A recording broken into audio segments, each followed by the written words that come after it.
Peekaboo everyone, welcome back to Cozy Bus.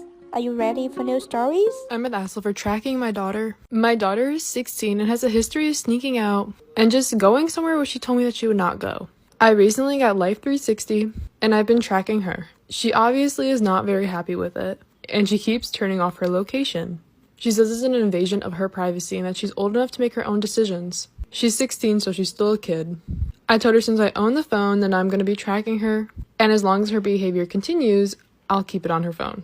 She's obviously super mad, saying how unfair it is, and how none of her friends' moms or dads do it to them. So, am I the asshole? The only reason it's happening is because she keeps going places and she isn't saying she would go there.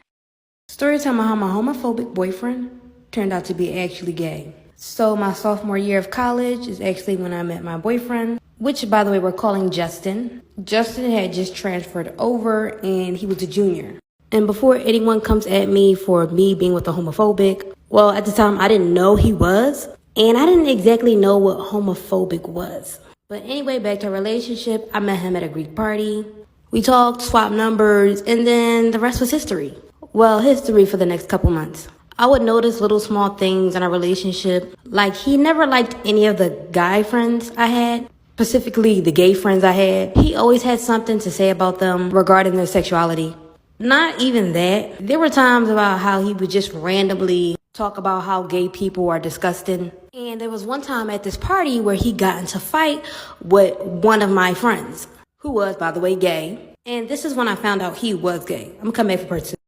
Part two on how I found out my homophobic boyfriend was gay. So, like I said, we were at a party and he got into it with one of my friends. Now, the whole situation started is when my friend wanted to go get me a drink. And by the way, we all came to the party together. And my boyfriend didn't like that. He said that he would get it. My friend was like, no, it's cool, I got it. And then they just started bickering back and forth. Of course, my boyfriend was like, oh, you're not her man. You're a sissy. You're that, da-da-da-da-da. Just going off on him. And I was telling him to calm down. It's not that serious. And my friend left the area where we went to go get himself a drink, came back, and threw the drink on my boyfriend. And I was so confused because I thought he was trying to leave the situation alone. And my boyfriend got up and just immediately started going in on him. So they got into it, and my best friend was beat up real bad.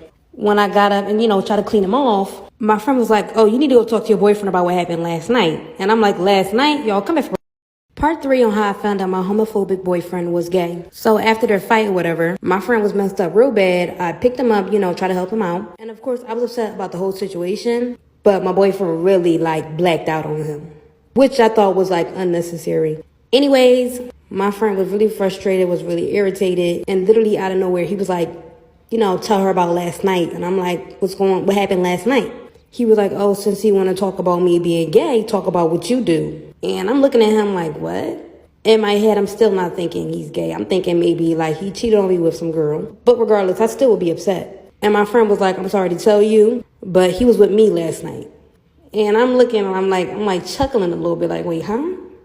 He's saying after the little arguments that we've been having in our relationship that he would go to my friend dorm room and they would be messing around. And my boyfriend, of course, the entire time, he's like, that's not true. He's lying. You gonna trust a sissy boy?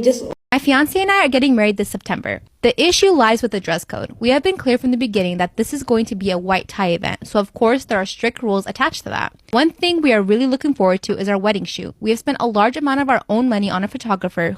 The photographer is highly, highly sought after in our area, and we were lucky to book him last year in advance, so naturally we are taking this seriously. The invitations we sent explicitly told our guests what we would be expecting from them. White tie, no unnaturally dyed hair, no visible tattoos or piercings, and that they were free to decline the invitation if they had a problem with this. We also sent everybody who RSVP'd a reminder over email several weeks ago repeating this instruction. This was going to be fine until one of our mothers has recently posted on Facebook a picture of a cocktail-style dress she wants to wear on the day. Of course, this isn't included in our dress code, so we informed her right away that the dress would be unacceptable. Unfortunately, this has caused a lot of unnecessary drama throughout both of our families and even some friends. Both set of parents, cousins, some siblings, and many more people have messaged us privately to ask us to relax on our dress code and allow them to be flexible. We are hosting a private event where we will be able to set the rules. Having been to other weddings over the years, we have fully complied with the wishes of the marrying couple, and we do not see why we should not be given the same treatment. Since we made this clear, we've been called assholes by people around us. However, in our opinion, this is our wedding, and we've been clear about our preferences all along. We have even told our guests that if anyone has a problem with this, they are free to drop out, even though we will still be paying for their seats now and not attend. Am I the asshole for having a dress code at our wedding? They put an edit saying, just so you know, everyone shouting Bridezilla is being very sexist. I am the man in this relationship, and while my fiance and I agree on this issue entirely, I'm the one who posted this submission. I think the dress code is fine, but when they are asking people to change their hair color if they want to come, that's ridiculous. Story time about how I came out as gay to my husband. Disclaimer, this is not my story time. It was sent to me on Instagram. I'm 27 years old, and when I was in high school, I knew that I like girls. In fact, I pretty much only dated girls throughout all of my high school. I did also date guys. My parents were totally accepting of this, by the way. Growing up, I always knew that I wanted to marry a man so that I could have kids. When I got into college, I started dating this girl. Her and I dated for a couple of weeks, and she introduced me to my now husband. So he and I started hooking up behind her back, and she eventually found out and she broke up with me. Fast forward a few years later, and we're married.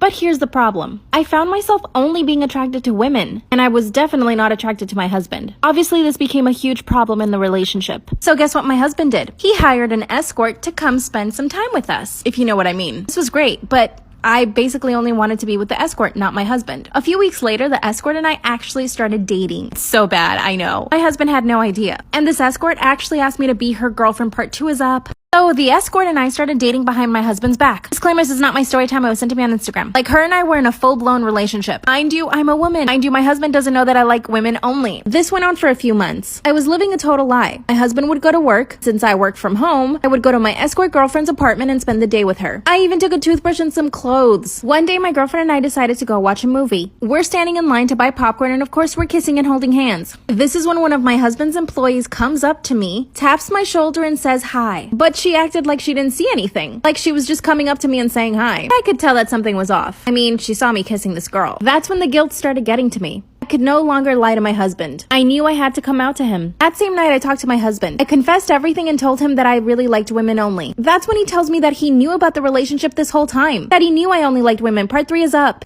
My husband tells me that he knew I was having an affair this whole time. That he also knew that I only liked women. Claiming this is not my story time. It was sent to me on Instagram. That's when my husband tells me that it's okay. Because he can deal with me having this affair. Because he didn't want anyone to know that he was married to someone that liked women. He told me he'd rather stay married, have kids with me, and basically live a lie. I also forgot to mention my husband's a really wealthy guy. He offered me a lot of money to stay with him and have kids. Last week, I got a letter from his lawyer. It was a contract basically saying that if I stay with him and have his kids, he'll pay me a very large amount of money. But here's the thing. I've fallen in love with my escort girlfriend. She thinks I'm going to divorce my husband to be with her. My husband thinks that I'm going to sign this contract and have his kids. Even my mother-in-law is getting involved. She's begging me to sign the contract and have the kids. Never thought I'd have to choose between love and money. A few days ago, my escort girlfriend actually asked me to move in with her. I told my husband, he said no. What should I do?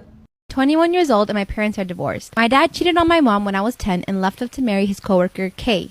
In the weeks following the incident, my pregnant mother ended up miscarrying from all the stress. Kay married my dad and gave birth to my half-sister, S. I remember I always hated going to my dad's place. I remember being miserable whenever I was around them. I never had a bond with S and never considered her to be my sister. Anyways, I visited my dad until I was 15 and then moved to another country with my mom where she met P. P was an amazing guy who made my mother smile again. They ended up getting married and my mom gave birth to my twin brothers. When I moved to a new country, I cut off all contact with my dad. I was supposed to visit them every Christmas, but after my brothers were born, I felt like I finally had a real family and I chose to spend my holidays with my mom, P, and little brothers. Well, last year, S was diagnosed with advanced leukemia. I did feel sorry for her, but I was not in any way affected by the news. She finally passed away on the morning of my 21st birthday. Call me heartless, but for me, it was like some neighborhood kid getting sick. I felt guilty about my feelings because I'm very protective towards my brothers, and the mere thought of any harm coming to them makes me anxious. Now for my 21st, I had a big party planned. I went through with the party and had a great time. I was careful about not posting pics on social media, but a friend ended up posting the pics on her Facebook. She tagged me in the pictures and my dad's family ended up coming across them. I was clearly having a great time in the pics with no hint of sadness. Well, Kay saw red. She made a Facebook post bashing me for celebrating my sister's death and being inconsiderate of my devastated father's feelings. She also wished death upon me. I finally had enough and proceeded to make a lengthy Facebook post detailing all the hurtful things they did to hurt me and my mother. I stated that my father was dead to me and that I wanted nothing to do with that family anymore. Lastly, I added that although it was sad that S was dead, I never considered her my sister and wasn't really affected by her death, and that they had no right to come at me for living my life and celebrating my birthday. I ended up blocking all of them. Today, my mom told me I was insensitive and that I shouldn't have made the post disowning my dad and dead half-sister. I feel like I did the right thing. I'm happy being 100% no contact and don't feel any guilt for celebrating my birthday or for the post. I was tired of their shit. So, am I the idiot? Please share your opinion about the stories you like. Check the description to see the timestamps of the stories. Thanks for watching. See ya.